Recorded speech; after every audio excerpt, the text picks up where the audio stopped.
Bonjour à tous, aujourd'hui je vous présente le Vocabuladé. Le Vocabuladé, qu'est-ce que c'est? Ça va être une activité qui va aider vos enfants à rendre un peu l'apprentissage du vocabulaire un petit peu plus fun, un petit peu plus rigolote que le papier crayon pour écrire les mots que papa ou maman me dictent. Une des façons efficaces pour répéter son vocabulaire et l'apprendre sur le long terme, c'est de développer chez les enfants cette capacité de visualisation mentale.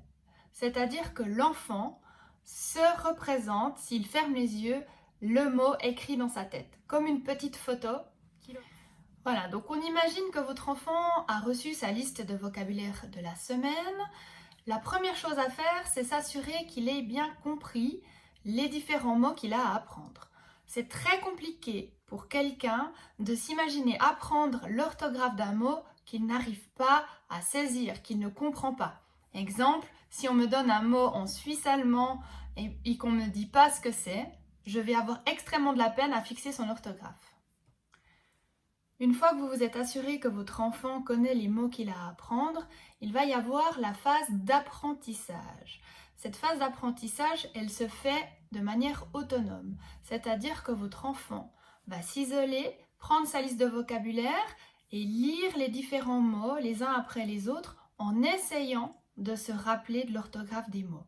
Souvent, on oublie cette phase-là et on se met directement au salon ou à la table à manger et on dicte les mots une première fois à son enfant. Mais c'est important de passer par cette phase d'apprentissage autonome. Il est maintenant temps de jouer à Vocabuladé. Pour ça, vous aurez besoin d'un dé avec des points, mais aussi d'une feuille et d'un stylo.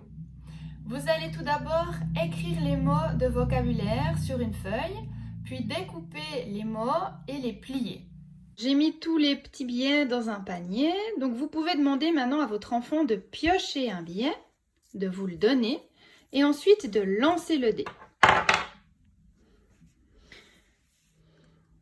L'action qu'il va devoir faire sur le mot, qui est dans cet exemple voiture, dépendra du nombre qu'il a obtenu avec son dé. Voilà, donc je vous mets les différentes règles du dé avec juste une petite précision pour le numéro 3. Écris le mot avec ton doigt dans l'espace. Donc là, on imagine que son doigt est un stylo et on doit tracer les lettres du mot en question dans les airs. Les différentes consignes du dé font toutes appel à cette capacité qu'on essaye de travailler, donc cette visualisation, cette mémorisation mentale.